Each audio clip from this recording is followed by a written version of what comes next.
ನಮಸ್ಕಾರ ಚಿತ್ರದುರ್ಗ. ನಾನು video upload ಮಾಡಿಬಿಟ್ಟು ತುಂಬ ದಿನ ಆಯಿತು. ಯಾಕೆ ಅಂದರೆ ನಮ್ಮ ಮನೆಯವರು ಪೇಪರ್ ವ್ಯಾಲ್ಯೂಯೇಷನ್ಗೆ ಅಂತ ಶಿವಮೊಗ್ಗ ಹೋಗಿದ್ರು. ಹಾಗೆ ನನಗೂ ಹುಷಾರಿರಲಿಲ್ಲ, ನಮ್ಮ ಮಗಳಿಗೂ ಹುಷಾರಿರಲಿಲ್ಲ. ಇದಕ್ಕೋಸ್ಕರ ನಾನು ವಿಡಿಯೋ ಅಪ್ಲೋಡ್ ಮಾಡೋಕ್ಕಾಗಲಿಲ್ಲ. ಅವರು ಶಿವಮೊಗ್ಗದಿಂದ ಬಂದಿದ್ದ ತಕ್ಷಣ ಬಟ್ಟೆನೆಲ್ಲ ನಾನು ವಾಶ್ ಮಾಡೋಕ್ಕೆ ಹಾಕೋಣ ಅಂತ ತೆಗಿತಾ ಇದ್ದೆ. ನನಗೆ ಲೆಟರ್ ಸಿಕ್ಕಿದ್ವು. ಈ ಲೆಟರ್ಸ್ ಯಾವುವು ಅಂದರೆ ನಾನೇ ಬರೆದಿದ್ದು. ಯಾಕಂದರೆ ಇವ್ರು ಬರೋಷ್ಟೊಳಗೆ 7-8 ದಿನ ಆಗುತ್ತೆ ಅಂತ ಗೊತ್ತಿತ್ತಲ್ವ. ಒಂಥರ ಮಿಸ್ ಮಾಡ್ಕೊಳ್ಳೋ ಫೀಲ್ ಆಗುತ್ತೆ. ಹಾಗೆಯೇ ಡೈಲಿ ಕಾಲಲ್ಲಿ ಮಾತಾಡಿದ್ರೆ ಏನೂ ಅಷ್ಟಾಗಿ ಚೆನ್ನಾಗಿರೋದಿಲ್ಲ, ಫೀಲಿಂಗ್ಸ್ ಕನೆಕ್ಟ್ ಆಗೋದಿಲ್ಲ ಅಂತ ನಾನು ಈ ಥರ ಡಿಫ್ರೆಂಟಾಗಿ ಯೋಚನೆ ಮಾಡೋಣ ಅಂದ್ಕೊಂಡಿದ್ದು. ಲೆಟರ್ಸ್ ಬರೆದ್ಬಿಟ್ಟು ಪೋಸ್ಟ್ ಮಾಡಿದ್ರೆ 3-4 ದಿನ ಬೇಕಾಗುತ್ತೆ ರೀಚ್ ಆಗೋದಕ್ಕೆ. ಪ್ರತಿದಿನ ಲೆಟರ್ಸ್ ಸಿಗೋದಿಲ್ಲ ಅವರಿಗೆ ಅಂತ ಹೇಳಿ ನಾನು ಎಲ್ಲ ಒಂದು 7-8 ಲೆಟರ್ ಬರೆದ್ಬಿಟ್ಟು ಪ್ರತಿ ಒಂದು ಶರ್ಟಲ್ಲೂ ಲೆಟರ್ನ ಇಟ್ಟಿದ್ದೆ.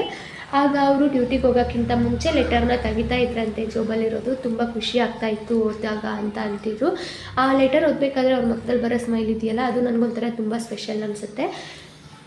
ಫೀಲಿಂಗ್ಸು ಬೇಗ ಕನೆಕ್ಟ್ ಆಗುತ್ತೆ. ಹಾಗೆ ನಮ್ಮನ್ನು ಇಷ್ಟಪಡೋರಿಗೋಸ್ಕರ ನಾವೇನಾದರೂ ಡಿಫ್ರೆಂಟಾಗಿ ಥಿಂಕ್ ಮಾಡೋದು ಒಂಥರ ಖುಷಿ ಅಲ್ವಾ. ಹೀಗಾಗಿ ಮಾಡಿದ್ದು ತಪ್ಪೇನಿಲ್ಲ ಅಂತ ಅನಿಸುತ್ತೆ.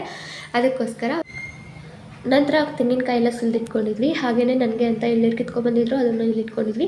ಬಾಗಿಲಿಗೆ ಹೆಸರು ತೋರಣ ಕಟ್ಕೊಂಡೆ, ಅಂದರೆ ಮಾವಿನ ಎಲೆನ ಹಾಗೆಯೇ ಬೇವಿನ ಸೊಪ್ಪನ್ನ ಯುಗಾದಿ ಹಬ್ಬದ ಸ್ಪೆಷಲ್ ಅಲ್ವಾ. ಹಾಗಾಗಿ ನಂತರ ಚೆಂಡು ಹೂವಿನ ಈ ಥರ ಹಾಕ್ಕೊಂಡಿದ್ದೀನಿ. ಆದರೆ ಹಾರ ಮಾಡ್ಕೊಂಡಿಲ್ಲ, ಡೈರೆಕ್ಟಾಗಿ ಮಾವಿನ ಎಲೆಗೆ ಈ ಥರ ಹಾಕ್ಕೊಂಡ್ಬಿಟ್ಟಿದ್ದೀನಿ.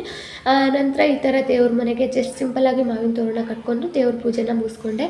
ಇದಾಗಿತ್ತು ಇವತ್ತಿನ ವೀಡಿಯೋ. ನೆಕ್ಸ್ಟ್ ವೀಡಿಯೋಗಾಗಿ ಕಾಯ್ತಾ ಇರಿ. Thank you for watching.